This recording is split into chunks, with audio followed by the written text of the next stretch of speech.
Estamos allá en 1 Corintios y quiero invitarle por favor a que vaya en su Biblia hasta el capítulo 4, es porque allá es donde comenzamos esta sección específica.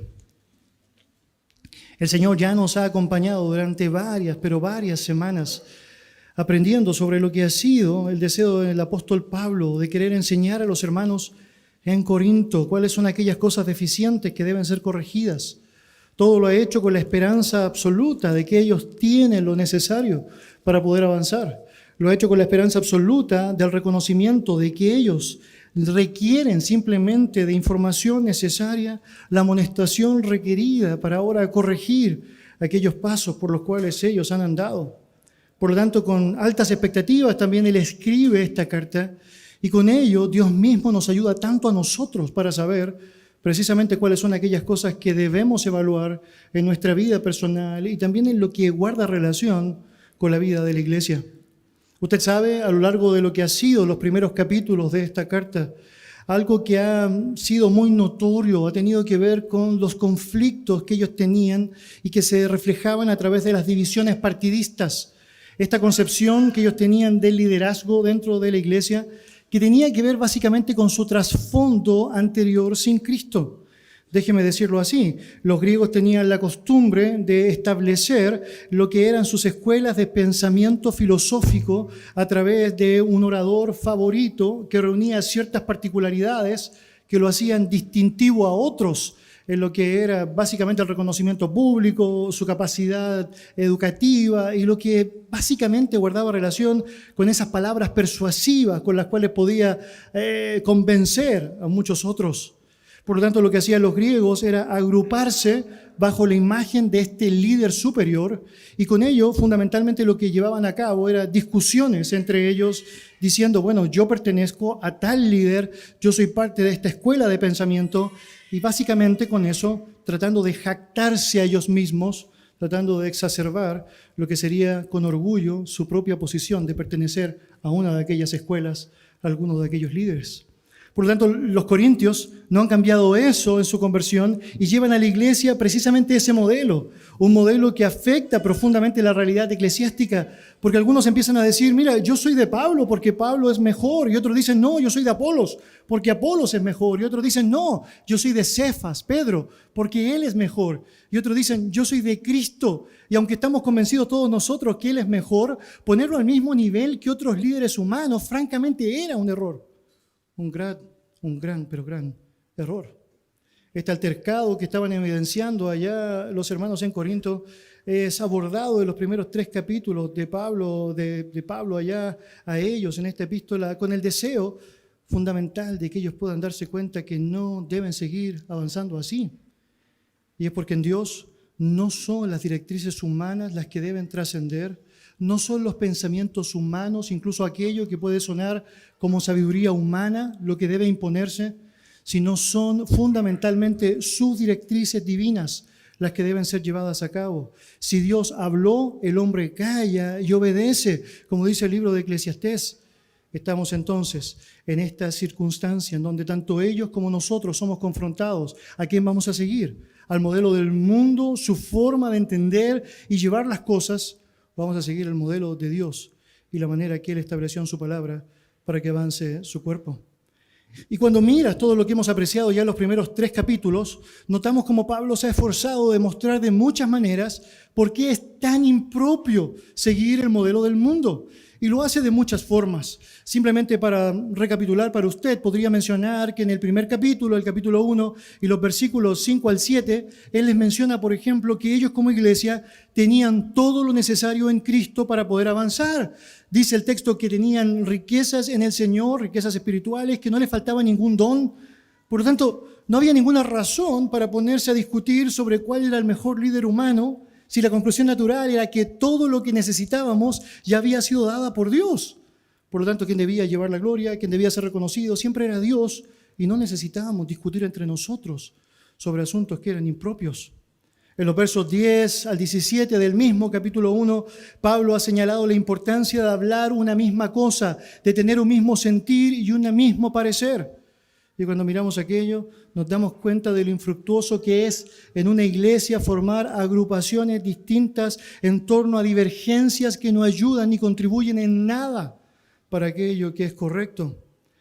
De hecho, él mismo menciona que había sido bueno que él hubiese bautizado a muy pocos dentro de la iglesia, porque si no, la discusión habría sido mucho más grande entre aquellos que habrían dicho, no, a mí me bautizó Pablo, ¿no? En contraste con lo que eran los otros líderes que estaban en discusión en aquella iglesia. Continuando el capítulo 1, versículos 18 al 24, Pablo le señala el peligro de seguir la sabiduría de este mundo en contraste con lo que es la sabiduría divina. Y él utiliza allá que es incorrecto pensar que la sabiduría del mundo, aquella que aprendieron de los griegos y que estaban llevando ahora a la iglesia, era algo bueno, porque realmente el mensaje correcto, la sabiduría divina, aunque parecía locura para este mundo, era lo que realmente valía la pena, era lo que realmente tenía sentido y que debía enfatizarse. Y hermanos, con eso, tantas oportunidades que nosotros tenemos para darnos cuenta de cuántas cosas del mundo han entrado en la iglesia y de pronto ni siquiera las cuestionamos, porque pensamos que tienen cierto valor allá afuera, pero ante los ojos de Dios, básicamente se disipa, básicamente no tiene valor, se esfuma y destruye lo que significa la realidad preciosa de una iglesia de Él que vive para Él. De hecho, luego de señalar aquello que he mencionado en el capítulo 1, versículo 18 al 24, Él se encarga de decirle precisamente a los hermanos en Corinto, oye, ustedes no son ni muchos sabios, ni muchos poderosos, ni muchos nobles. Y con eso, básicamente lo que quiere señalar es que no pueden ser ustedes los que determinen la verdad que va a primar en la iglesia, porque no son quienes tienen ciertos requisitos que podrían ser valorados ante los ojos de Dios. La razón por la cual ustedes son parte de la iglesia, a pesar de no ser muchos, tanto, es por la gracia del Señor. Por lo tanto, la gloria es para el Señor, no para los líderes humanos, ni tampoco para tu propia asimilación de la verdad. En el capítulo 2, Él ha hecho un contraste mucho más marcado entre lo que es la sabiduría del mundo y sus palabras persuasivas que claramente convencen a muchas personas que son tan valoradas en la sociedad, que actúan obviamente con un poder que sabemos no es el divino y que naturalmente, independiente de las capacidades del hombre, no logran hacer lo que solo puede hacer Dios, que es la transformación del alma. Por lo tanto, ¿por qué invertir nuestro tiempo en aquello que va a perecer, por aquello que suena a una moda, que pasa junto al mundo con sus deseos, y no permanecer en la palabra del Señor, que vive para siempre y que claramente debe ser nuestra autoridad? De hecho, es tan precioso cuando avanzas al capítulo 3 y te das cuenta cuando Pablo con mucho amor está tratando de mostrarles, mire, están dejándose llevar por la carne. Esta idea de partidismos no tiene que ver con lo que Dios estableció. Deben entender claramente que cada uno tiene un rol dentro de lo que es el esquema soberano de Dios. Y Él lo hace a través de ilustraciones tan gráficas. Él menciona, por ejemplo, la ilustración de la agricultura. Y dice, sí, es verdad, yo planté, luego Apolo regó, pero lo cierto es que independiente de que yo plante o que Apolo riegue, el crecimiento, ¿quién lo da? Dios. Si Dios no lo hace, bueno, francamente, no tiene sentido. Si Jehová no edifica la casa, en vano trabajan los edificadores. Si Jehová no guarda la ciudad, en vano vela la guardia. Mis hermanos, la gloria, entonces Pablo está diciendo, no se la tiene que llevar ni Pablo ni Apolo, somos colaboradores sirviendo a Dios y sirviendo a ustedes por medio de lo que Dios nos ha dicho que debemos hacer, pero no somos nosotros los que nos encargamos del crecimiento. Por lo tanto, la gloria no es para nosotros, debe ser para Dios. Y si faltaba alguna ilustración para mencionar, entonces deja la ilustración de la agricultura y ahora toma la ilustración de la arquitectura y dice, bueno, yo lo que hice fue poner el fundamento. Y luego vino otro que sobreedificó, y está hablando obviamente de Apolos. Pero dice algo claro, el fundamento, el único fundamento confiable, el único fundamento frente al cual nadie puede poner otro que sea mejor que ese es Cristo. ¿Y qué está diciendo con eso? Bueno, habrá alguien que pondrá el fundamento y que llegará en un momento a un lugar específico y edificará la realidad de una iglesia, se establecerá y se fundará una congregación. Vendrá otro después que va a ayudar en lo que será el desarrollo. Cada uno debe contribuir en la construcción del edificio, pero hay algo que le da sentido a todo lo que se hace, y es que el fundamento es Cristo. No hay otro, no es el hombre, es Cristo, solo Cristo. bajo esa expectativa señalada, bajo aquella realidad descrita, Pablo dice, no es bueno que hagan jactancia de los hombres. Necesitan reconocer la gloria del Señor. Y termina la sección del capítulo 3 señalando, hey, tanto Cefas como Apolo como Pablo son vuestros. ¿Qué está diciendo? No son un líder a quien ustedes deben admirar en el sentido de ser partidos con él y asumir que ellos compiten con otros, cosa que por cierto ninguno de ellos estaba de acuerdo con que se realizara, sino que estamos como siervos de Dios al servicio de ustedes. Somos personas diseñadas para ustedes, para poder honrar al Señor amándoles a ustedes. Por lo tanto, dejen allá la jactancia, dejen allá atribuir la gloria a quien no la merece, denle toda la gloria al Señor, toda la gloria solamente al Señor. Y con ello como antecedente, llegamos al capítulo 4 y tenemos la oportunidad allá de ver cómo Pablo es muy claro para enseñar a la congregación cuál es el concepto que la iglesia debe tener de los siervos de Dios, cuál es la manera en cómo usted y yo debemos mirar a aquellas personas que Dios ha puesto en el liderazgo de una congregación y cuál es la manera en cómo los líderes de una iglesia debemos vernos a nosotros mismos a la luz de su palabra. Por lo tanto, leo para usted, si me acompaña en su Biblia, 1 Corintios, capítulo 4, versos 1 al 5. La palabra del Señor dice así: Así pues, téngannos los hombres por servidores de Cristo y administradores de los misterios de Dios. Ahora bien, se requiere de los administradores que cada uno sea hallado fiel. Yo muy poco tengo el ser juzgado por vosotros o por tribunal humano, y ni aún yo me juzgo a mí mismo, porque aunque de nada tengo mala conciencia, no por eso soy justificado, pero el que me juzga es el Señor. Así que no juzguéis nada antes de tiempo, hasta que venga el Señor, el cual aclarará también lo oculto de las tinieblas y manifestará las intenciones de los corazones, y entonces cada uno recibirá su alabanza de Dios. Acompáñame en oración. Señor, nos presentamos aquí esta jornada, Padre, para rogar de su ayuda, Señor, para clamar, Señor, por su gracia, para que podamos, Padre, asimilar, comprender, entender, gozar aquello que tú deseas, Señor, mostrarnos a través de tu palabra. Señor, somos siervos inútiles, Padre, al servicio del Rey de Reyes y el Señor de Señores. Y, Señor, queremos hacer aquello que nos demandas. Y para eso requerimos de tu gracia. Señor, sabemos, somos incapaces en nuestras propias fuerzas de comprender la magnitud del misterio de tu verdad. Pero, Señor, a pesar de aquello, sabemos que has dado de tu Santo Espíritu para que nos guíe a toda la verdad y nos enseñe aquello que nosotros jamás podríamos comprender. Y, Señor, tenemos un tesoro precioso, aún en nuestras manos de barro, que queremos, Señor, atesorar y que queremos, Señor, poder comunicar de manera correcta y eficaz a otros. Ayúdanos, Señor, a ser aquella iglesia que puede honrarte, que puede agradarte, y para aquello, Señor, necesitamos asumir que debemos ser aquellas personas que están dispuestos a agradarte, Señor. Por lo tanto, que no sean las definiciones del mundo, sino que sea tu definición, que no sean los conceptos del mundo, sino que sean tus conceptos, que no sean, Señor, los programas del mundo, sino que sean tus programas, aquellos que primen, Señor, en lo que significa nuestra realidad, aquellos, Señor, que cultiven nuestra comunión unos con otros, aquello en lo cual realmente invirtamos nuestro tiempo, Señor, para poder crecer el uno para con el otro. Bendito eres, Señor, y te agradecemos enormemente y te reconocemos como el único y sabio Dios, el que merece la gloria y la honra, el poder, el honor, desde el siglo y hasta el siglo. Te damos gracias, oh Dios y Padre amado, en el nombre de Jesús. Amén. Amén. Amén.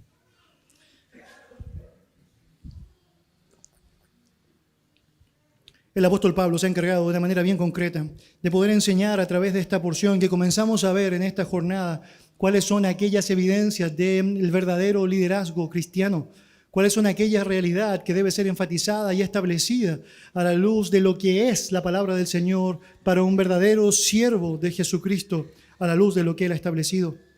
Y para eso necesitamos considerar al menos dos preguntas importantes que desprendemos de los primeros versículos de esta porción. En primer lugar, la primera pregunta sería, ¿qué es un verdadero siervo? ¿Qué es en la práctica un siervo de Dios? ¿Cómo podemos definir cómo es la manera en cómo describimos a un siervo a la luz de la palabra santa? Y si miras el versículo 1, allá Pablo se encarga de darnos la respuesta. Mira lo que dice el texto. Así pues, téngannos los hombres por servidores de Cristo y administradores de los misterios de Dios. El texto comienza con esa frase, nota, así pues, y está haciendo una conexión evidente con lo que acaba de decir en los últimos versículos del capítulo 3. Hay una conexión entre lo dicho anteriormente y lo que va a presentar ahora.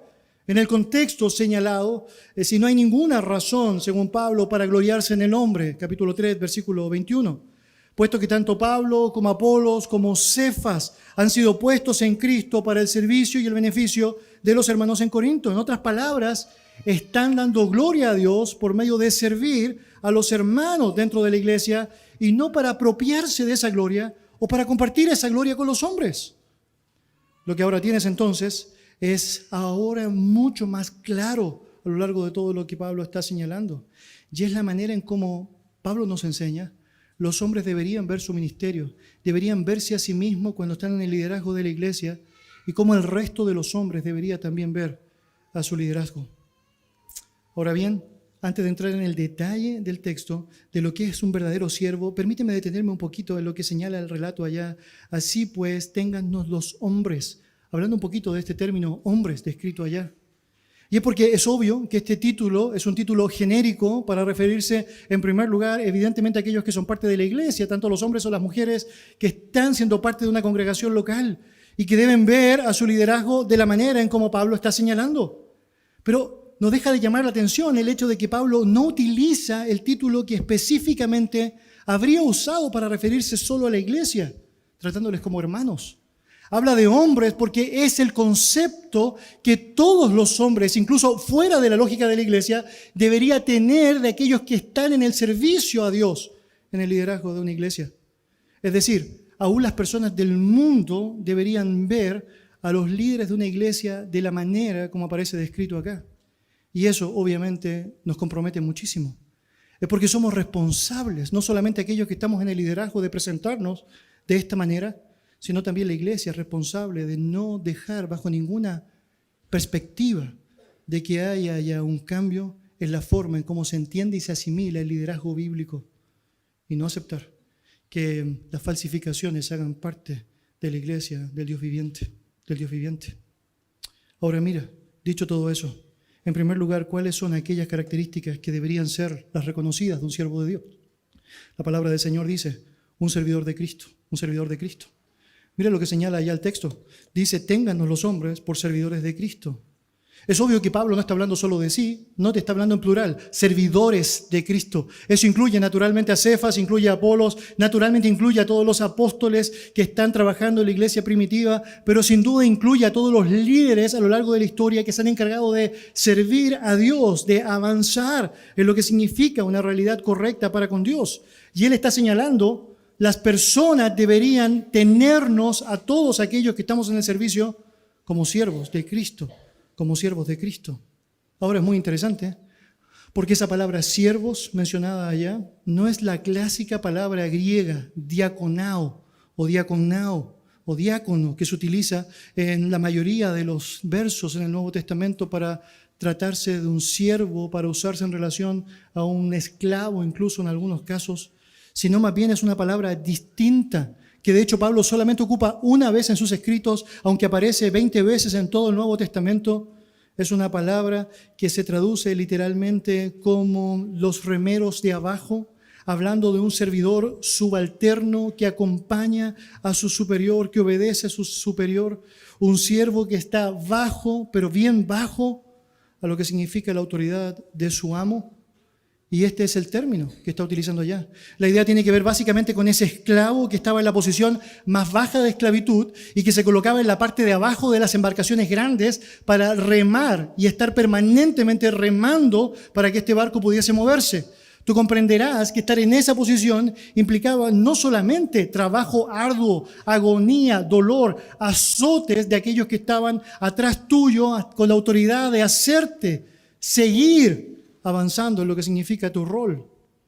Obviamente eso implica naturalmente una escena que está lejos de cualquier concepto que podemos ver en nuestro mundo, de un líder espiritual que está apegado a la popularidad, que está apegado al prestigio, una celebridad que tiene que tener los mejores privilegios que todo el resto de la congregación, sino más bien es la escena de un esclavo, el esclavo más bajo, el remero de la galera de un barco que está básicamente enfrentando todo lo que significa el ser maltratado, despreciado, oprimido, pero que no claudica en su desafío de ser servicial, esforzado y obediente a las órdenes que está recibiendo. Note, eso cambia el sentido, ¿no? Cuando entiendes realmente cómo se debe llevar adelante nuestro entendimiento de un líder, nuestro entendimiento de quién debería servir al Señor en integridad, quién debería vivir de la manera correcta. Esto, por cierto, echa por tierra cualquier concepto de tiranía, de abuso, de manipulación, de dominio en un nombre de Dios o en palabras del apóstol Pedro, como aquel que tiene señorío por sobre la grey simplemente porque tienes que obedecerle porque es tu pastor y nada más, cuando no hay ningún respaldo escritural que está siendo usado al respecto para la protección de tu propia vida. Ahora, si notas la frase, te sorprende ver que tiene una allá mención completa. Dice que la descripción del líder es la de un siervo. ¿De quién? Dice el texto. ¿De quién? De Cristo. De Cristo.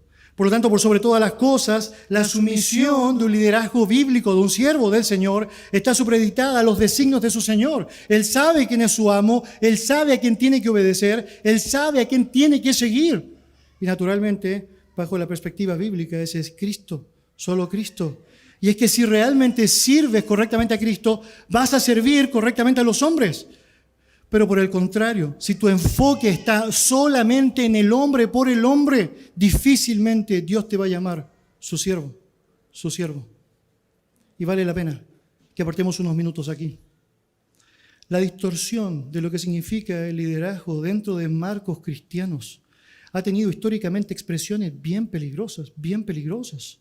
Por un lado tienes a quienes asumen que son dueños de la grey, aquellos que son las personas a las cuales debes pedirle permiso por absolutamente todo lo que tiene que ver con tu vida, aquellos que pueden controlar tu agenda, tu fecha de vacaciones, aquellos que pueden manejar qué cosas debes y no debes hacer dentro de cualquier marco establecido en la lógica de la iglesia.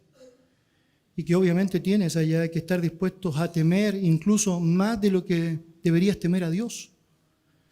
Por otro lado, tienes aquellos que se alejan o tratan de alejarse de la lógica de la tiranía y se van al otro extremo de la complacencia, en donde básicamente toleran absolutamente todo y aceptan cualquier requerimiento que es solicitado por la masa de las personas para que la masa pueda sentirse feliz. Entonces, si quieren escuchar de algo específico, les hablan sobre eso. Si la masa quiere que el mensaje sea más corto, entonces predican más cortito. Si la masa en el fondo quiere escuchar un tipo de música determinada, le damos ese tipo de música. Lo que logras básicamente cuando entras en esa lógica es que dejas de tener fieles a Dios en la iglesia y empiezas a tener consumidores que empiezan a determinar, así como en una tienda de mall, qué es lo que gusta y qué es lo que no le gusta, sin darse cuenta que lo importante es lo que a Dios le gusta. Somos iglesia. Somos iglesia. No somos un club social. Por lo tanto, los consumidores que buscan un producto encuentran en ese tipo de liderazgo aquello que básicamente están buscando. Pero mis hermanos, ninguna de esas expresiones que acabo de mencionar son aquellas que Dios esperaría que se asumiesen como correctas. Y nadie, pero nadie tendría que caer allí si realmente entendiese el significado de lo que es ser un siervo de Cristo. Se trata de Cristo, de lo que Él ha determinado, de lo que Él dijo que se debe hacer. Por lo tanto, no haces nada, absolutamente nada, más de lo que Él ha diseñado. Quizás un buen ejemplo que podría compartir con ustedes es el que el propio apóstol Pablo nos da de su vida en el Señor, en su relación con los hermanos en las iglesias a los Gálatas. En el capítulo 1, versículo 10 de Gálatas, él dice lo siguiente: pues busco, note lo que dice el texto, ahora el favor de los hombres o el de Dios. ¿O trato de agradar a los hombres? Pues si todavía agradara a los hombres, no sería siervo de Cristo. Y déjeme explicar un poquito el contexto. Los Gálatas están inmersos en una pugna entre aquellos que eran considerados como los judaizantes. Ellos básicamente decían que para ser salvo tú debías creer en Cristo. Es cierto, por supuesto, debes creer en Él. Y hasta ahí no tenemos ningún problema. Pero además decían que además de creer, tú necesitas participar de prácticas judías, como la circuncisión, por ejemplo, o de algunos ritos o ceremonias judías. Por lo tanto, estabas agregando a la lógica de la fe las obras como necesarias para ser verdaderamente salvo. Por lo tanto, ¿creías en Jesucristo como tu Señor y Salvador personal? Bien, pero necesitas algo más, circuncidarte. No. ¿Eso no dice la Biblia? Entonces Pablo se pone firme frente a lo que significa la verdad del Señor y dice, ¡hey! Esto no se trata de agradarlos a ustedes, es porque ustedes tienen un corazón engañoso y perverso. Es que no somos nosotros los que podríamos determinar cómo debería ser una iglesia. ¿Puede imaginar lo que sucedería si todos nosotros tuviésemos que escribir en un papel cómo debería ser la iglesia perfecta bajo nuestra propia concepción? Bueno, fundamentalmente habrían varias cosas que cambiarían, ¿no? Varias cosas que probablemente harían tropezar al otro que está al lado. Y es porque cuando se trata de Cristo, cuando se trata de su iglesia, se trata de sus directrices.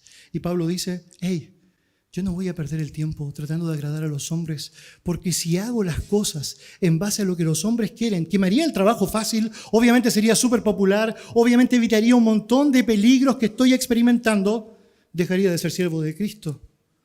Y prefiero 1000 veces, 1.000.000 de veces, 10.000 millones de veces más ser un siervo de Jesucristo que agradar a los hombres. Mis hermanos, yo me temo que muchos líderes en la actualidad, en vez de actuar como Josué, actúan en un momento específico allá en su libro, en el capítulo 24, verso 15, señalando, pero yo y mi casa serviremos a Jehová. Estarían diciendo básicamente lo siguiente, si se dejaran llevar por la masa, pero yo y mi casa serviremos a los dioses de vuestros padres, a los dioses de los amorreos, etc. Es porque podemos estar súper bien todos si hacemos lo que todos quieren que hagamos. Yo me temo también que muchos, a diferencia de lo que hicieron Sadrach, Mesach y Abednego, que no se inclinaron ante la estatua de Nabucodonosor, no tendrían ningún temor en inclinarse y en adorar la estatua de la bestia para evitar el horno de fuego, Yo me temo tristemente que muchos líderes no hubiesen replicado las palabras de Pedro y Juan allá en el libro de los Hechos, señalando allá, juzgad si es justo, es decir, obedecer a vosotros antes que a Dios, porque no podemos dejar de decir lo que hemos visto y oído, sino más bien dirían, es decir, bueno, creo que sería necesario obedecer a los hombres, aunque eso no le agrada a Dios, porque queremos ser populares, porque queremos, es decir, ganar la atención de la gente. Mire, es bien interesante cuando miras el texto bíblico allá en, es decir, Gálatas.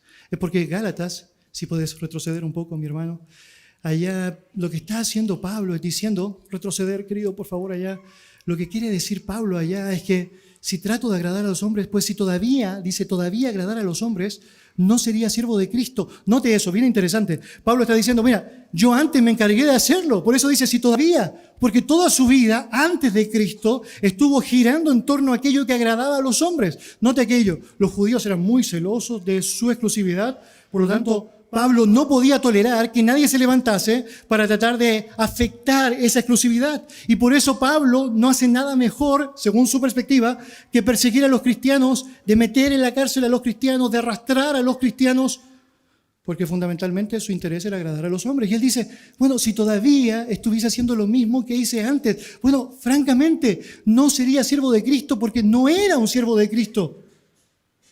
De hecho, déjeme decirlo así. Mientras Pablo estaba buscando el favor de los hombres, Cristo se encargó de decirle, Pablo, yo soy al que tú persigues. Y mientras Pablo empezó a buscar el favor de Dios, ahora los hombres eran los que se encargaban de perseguirle a él. Y queridos, eso es lo que pasó. De hecho, simplemente leo para ustedes Hechos 14, 19, en donde el texto nos dice que en Galacia fue cuando Pablo fue apedreado, le arrastraron fuera de la ciudad pensando que estaba muerto y le dejaron tirado pensando que estaba muerto. Y es porque en la práctica él estaba más interesado en servir a Dios y llevar las marcas de Cristo que llevar las marcas de la popularidad humana. Pablo había rendido su vida al señorío de Cristo y los líderes de nuestro Dios deberían estar dispuestos a hacer exactamente lo mismo, aceptar que han sido comprados por precio, reconocer en la práctica que su deber es obedecer a quien le había permitido seguirle y no fallar, sino que hacer todo lo posible para estar a cuentas con Él. Es bueno que tú y yo consideremos aquello y lo apliquemos a nuestra vida. No estamos en esta tierra para llenarlos de los beneficios del hombre. Estamos en esta tierra para atesorar los tesoros del reino, los tesoros en los cielos. No estamos aquí en la tierra para agradar al hombre por el hombre. Estamos aquí en la tierra para agradar a aquel que nos tomó por soldado y a quien queremos oír un día decir, bien, buen siervo y fiel, entra en el gozo de tu Señor. Por lo tanto, Pablo señaló en 2 Corintios capítulo 5, versículo 9, por tanto, ausente o presente, procuramos serle agradable a Él, a Él. Por lo tanto, un siervo del Señor, el remero de más abajo, el esclavo, el que está expuesto a los mayores dolores, al mayor esfuerzo, aquel siervo que es sufrido, es descrito allá en la terminología bíblica, y esa es una de las marcas que deben ser asimiladas por el liderazgo cristiano. Pero en segundo lugar, otra marca que nos da el texto es que son administradores de los misterios de Dios, administradores de los misterios de Dios. El texto dice allá, si vuelves allá en tu Biblia, a 1 Corintios 4, versículo 1, la frase completa, y administradores de los misterios de nuestro Dios. Es muy interesante esa palabra administrador. En griego es oikonomos, que es una palabra compuesta.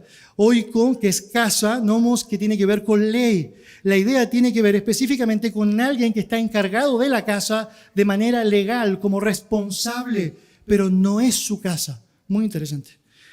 La figura más práctica que podríamos utilizar para describir lo que Pablo está señalando allá es la figura de un mayordomo, aquel que es responsable de todo lo que tiene que ver con la propiedad de su dueño, pero no es el dueño. Él está encargado de la casa, de los víveres, de los alimentos, de los otros siervos. Él está encargado del trabajo, de la producción, si tiene agricultura, de lo que son los viñedos o aquello que tiene que ver con los árboles específicos allá. No tiene que faltar nada, no tiene que sobrar nada. Él está encargado de todo eso, pero no es de él. Y sabe que debe dar cuenta de eso. Porque naturalmente es como si fuera de él, pero no es de él. Y Pablo está diciendo específicamente, esa es la manera en cómo la iglesia debe ver, como los hombres afuera deben ver a un siervo de Dios. Como alguien que cuida todo de la mejor manera para agradar al dueño, pero sabe que no es el dueño. Aquel que hace todo lo posible por alimentar correctamente a todos quienes están bajo la autoridad del dueño, pero no es el dueño. Aquel que debe velar para que nada falte. Es lo que significa la provisión necesaria, pero no es el dueño. No lo es. Y sabe que debe dar cuenta por eso. Lo sabe. A los mayordomos se les confía la responsabilidad y el texto nos menciona aquello al describir a un siervo como un administrador, note, de los misterios de Dios. La palabra misterio, muy interesante allá en el texto, alude a algo que estaba oculto, pero que de pronto es abierto al entendimiento de las personas por medio de la revelación. Servir a Cristo, en la práctica, mis queridos, es servir a su palabra. Es estar dispuesto a llevar adelante aquello que Él estableció conforme a su verdad y que debe ser ahora como un esclavo, como un siervo, como un mayordomo, asimilado y compartido. ¿Cuáles son las directrices que tiene el mayordomo para saber cómo administrar correctamente la casa? Bueno, todas aquellas que están descritas en la palabra del Señor. Y ahí es donde hemos aprendido al pasar de las semanas, ¿o no? Ilustraciones tan gráficas como esta. El pastor no es el chef, el pastor es el garzón. El pastor no ha hecho el alimento, el pastor no se encarga de hacer allá los asuntos o los elementos que están dentro de la comida, sino más bien se encarga simplemente de llevar esos productos a tu mesa, llevarlos a tu boca. El que lo hizo es Dios, la gloria es de Dios, el mensaje es de Dios, la verdad es de Dios. Simplemente somos mensajeros de Dios, embajadores de Dios, te damos lo que Dios quiere que recibas. Cuando la Biblia habla de un mayordomo de los misterios de Dios, se refiere a aquel ministro que está dispuesto a compartir aquellas cosas que Dios se ha encargado de revelar a través de su palabra. Por lo tanto, debe ser apto para enseñar. No debe ser un neófito, no debe ser alguien que conoce muy poquito de la palabra del Señor. Debe ser alguien que está esmerándose permanentemente en lo que significa su desarrollo y su conocimiento de la palabra. Y mis queridos, por favor, no confunda el asunto allá. No tiene que ver con los títulos, grados o posgrados que alguien podría tener, porque se trata de la gracia de Dios. Pero esa gracia hace precisamente que aquella persona que ha sido puesta por Dios en el liderazgo no claudique en su esfuerzo de una relación personal creciente con Él para poder darte el alimento que necesitas recibir. No puede ser que después de años y años te sigas enseñando los primeros rudimentos de la fe. No puede ser que sigas recibiendo leche cuando lo que necesitas es alimento sólido. Pero lo cierto es que si el líder está tomando leche, difícilmente tendrás algo mejor que eso.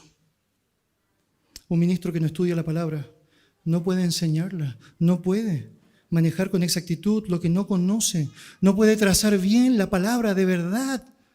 Por lo tanto, no quiere quedar avergonzado, sino más bien desea honrar al que lo tomó para ser un siervo suyo y desea manifestar ese temor que tiene a su Señor de manera fiel y divina, clara, a los hombres. Por lo tanto, ¿qué es un verdadero siervo de Dios? Bueno, dos respuestas allá. Es un siervo humilde, sumiso, que entiende su posición, que conoce dónde debe estar, que asume los costos de lo que implica aquello, que no claudica en obedecer por más doloroso que esto pueda ser.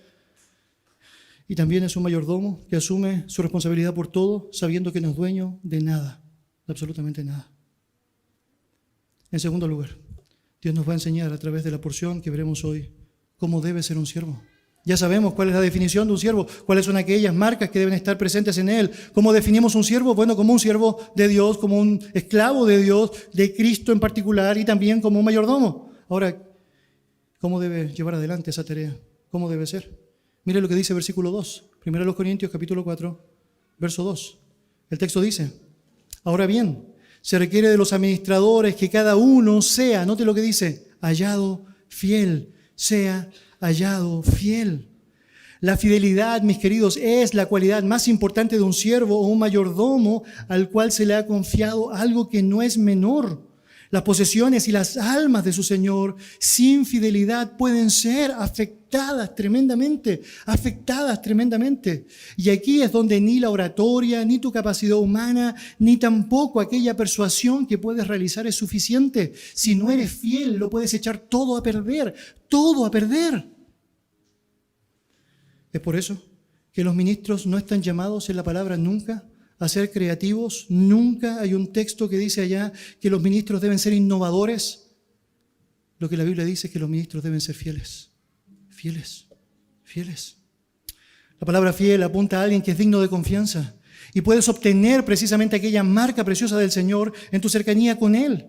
La palabra describe la fidelidad como el fruto del Espíritu, parte de este fruto precioso. La Reina Valera lo traduce como fe, literalmente allá, fidelidad, algo que Dios provee para tu vida y nos da el ejemplo precioso de Él para que sepamos cómo debemos hacerlo. Porque Dios es fiel, Él no puede negarse a sí mismo, Él llevará adelante aquello que ha prometido. Y la palabra del Señor nos dice que tenemos el privilegio en Él de poder ser dotados de aquello que es la fidelidad como fruto de su Santo Espíritu. No es casualidad que los santos a los cuales Pablo les escribe son tratados precisamente de aquella manera. Fieles en Cristo Jesús, Efesios capítulo 1, versículo 1. Fieles en Cristo Jesús, Colosenses capítulo 1, versículo 2. La fidelidad es la marca trascendente que debe albergar a los creyentes y en particular a quienes están a cargo de una iglesia de Cristo. A veces la fidelidad se asemeja en las Escrituras con perseverancia. De pronto podrías escuchar un texto como el que está en Hechos capítulo 11, verso 23, que dice lo siguiente: cuando vino y vio la gracia de Dios, se regocijó y animaba a todos para que con corazón firme permanecieran fieles en Cristo. Note cómo liga la idea de la fidelidad con la permanencia. Es porque no debes separar, debes ser fiel. ¿Hasta cuándo debes ser fiel? Bueno, por siempre. Déjeme leer otro versículo que nos ayuda con eso. Apocalipsis 2:10. Sé fiel hasta la muerte y te daré la corona de la vida. La corona de la vida. Pero es bueno observar que el Nuevo Testamento da un sentido bien fuerte al vocabulario de la fidelidad, asociado mayormente a lo que es el contexto de la mayordomía, el uso de nuestros dones y nuestro servicio en la vida de los demás, la fidelidad en cómo expresamos a otros lo que realmente es importante en la voluntad del Señor. Y uno piensa aquí que eso debería trascender, pero lo cierto es que a lo largo de la historia, muchos de los líderes que debían haber hecho eso no lo hicieron. De hecho, déjeme leer para usted lo que dice Mateo capítulo 23 en la acusación de Cristo a los fariseos en su época. El verso 23 dice lo siguiente: ay de vosotros, escribas y fariseos, hipócritas, porque pagáis, ¿no? Te dice, el diezmo de la menta, del eneldo y del comino, y habéis descuidado los preceptos de más peso de la ley, la justicia, la misericordia y la fidelidad. ¿Nota lo que dice? Ustedes se han puesto tan pero tan quisquillosos, ustedes se han puesto tan pero tan llenos de simplemente apariencia humana que se encargan de diezmar la menta y el eneldo. Note eso, apartar el 10% de la menta y el eneldo, pero no se dan cuenta que eso no tiene sentido, no lo tiene. cuando han descuidado aquello que es importante, la justicia, la misericordia. Y note qué cosa dice, la fidelidad. La fidelidad. Mis queridos, la fidelidad está coordinada con la justicia y la misericordia y por lo tanto tiene que ver con la manera en cómo nosotros actuamos en relación a Dios y en relación a los demás. Y la Biblia está llena de ilustraciones de eso. Recuerda allá, la parábola de los talentos, las parábolas que Jesucristo se encarga de dar de ese siervo bueno y fiel que disfruta del gozo de su Señor como recompensa, hacer lo correcto, en contraste con aquel infiel que tiene que enfrentar el lloro y el crujir de dientes en el infierno de fuego porque no ejemplificó aquella que era la demanda fundamental para su vida, Cuando apreciamos las Escrituras, los ejemplos de fidelidad en el ministerio resaltan. Mire, Pablo, por ejemplo, se encarga repetidamente de hablar de la fidelidad como una marca esencial del consiervo o ministro del Evangelio. Lo hace tratando allá como un siervo fiel a Timoteo, en 1 Corintios 4:17, a Tíquico en Efesios 6, versículo 21, a Epafras en Colosenses, capítulo 1, versículo 7, a Onésimo en Colosenses, capítulo 4, versículo 9, describiéndoles como hombres fieles.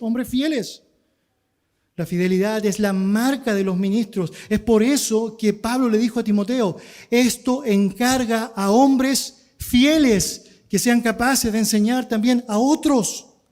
Es porque sin fidelidad, no importa lo que tengas, no importa lo que sepas, no importa lo que puedas decir, francamente no sirve para el rol al cual el Señor te ha puesto, te ha llamado. Entonces, ¿queda claro? Que la fidelidad conlleva la sabia mayordomía de la palabra de Dios. Implica tanto la diligencia como la ética en lo que significa el rol y la manera en cómo nos movemos. La habilidad de dar a conocer en el tiempo correcto la verdad de Dios que ha sido establecida.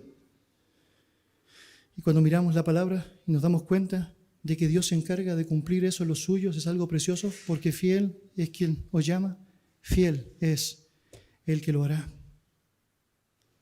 Mis queridos, una de las marcas distintivas en esta época es la obsesión por las celebridades, la obsesión.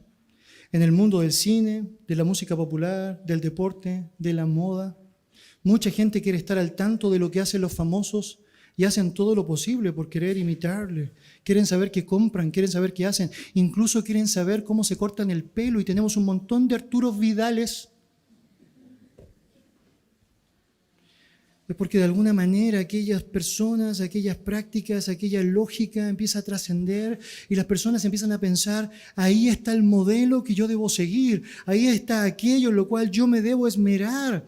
Es toda una obsesión que ha creado un enorme mercado de consumo en la gente allá afuera y que tristemente también lo ha creado adentro de la iglesia, adentro.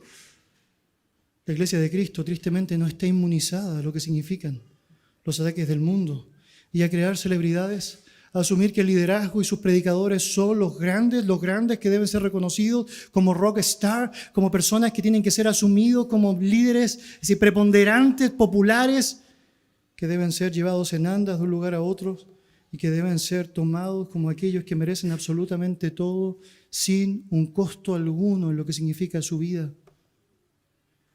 Incluso podemos llegar a pensar, por lo que funciona en otras partes, que eso suena bien, Pero cuando miramos la realidad, nos damos cuenta que la fidelidad va mucho más allá de eso. No debemos desconocer a aquella madre que deja todo por criar a sus hijos en la palabra del Señor y que está allá siendo desconocida por el mundo y rechazada, en oprobio por el mundo, por no desarrollar su vida, porque ha encontrado su desarrollo pleno en el servicio a su familia. Y Dios dice, fiel. De pronto descuidamos a aquellas personas que hacen ciertos servicios que son desconocidos y que de pronto ni siquiera valoramos o apreciamos. Y el Señor dice, fiel. De pronto desconocemos a aquellos líderes que no hacen nada más que decirnos la verdad y nada más que la verdad. No cuentan ningún chiste, pero son fieles. Y de pronto necesitamos dimensionar aquellos hombres que aún toda su vida, siendo fieles a la palabra, solo tendrán 20 o 15 personas que estarán en su ministerio y que no claudicarán en hacer lo que deben hacer porque son fieles. Y Dios les dirá, buen siervo y fiel. Hermanos, nosotros debemos definir a las personas como Dios las define. nosotros debemos definir el liderazgo como Dios lo define. Y nosotros debemos velar para que el Señor sea Dios en todo. Vamos a orar. Dios, te damos gracias por darnos la oportunidad de meditar en tu palabra. Nos bendice, Señor, enormemente con ella. Señor, no queremos hacer más de lo que tú nos pides. No queremos, Señor. Señor, porque es tanto lo que nos dices en tu palabra que es suficiente, Señor, para invertir toda nuestra vida. Señor, ¿por qué quisiéramos apartarnos del modelo que tú has diseñado, Señor, cuando sabemos que en él tenemos la garantía de tu gloria, la garantía de tu buena voluntad, la garantía, Señor, de tu esperanza, Señor? Y Dios, ayúdanos, Señor, a no claudicar en lo que esto significa. Señor, ayúdanos a preservar como iglesia el rol específico que debe tener el liderazgo siempre, Padre.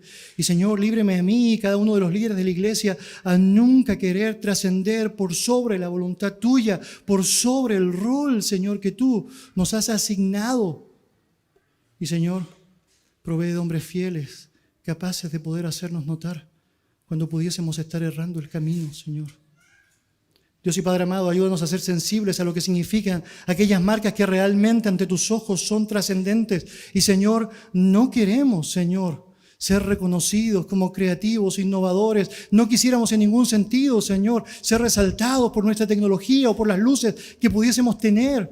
Señor, quisiéramos ser reconocidos por usted, aunque el mundo nos trate de locos, como fieles a su nombre. Y Señor, que allí esté nuestro propósito, que allí esté nuestra razón de vivir para con usted. Señor, que allí esté nuestra convicción. Queremos ser fieles en lo poco. Señor, queremos ser fieles en no mucho. Queremos, Señor, ser fieles en todo aquello que tú nos permites, Señor, vivir. En el nombre de Jesús. Amén. Amén.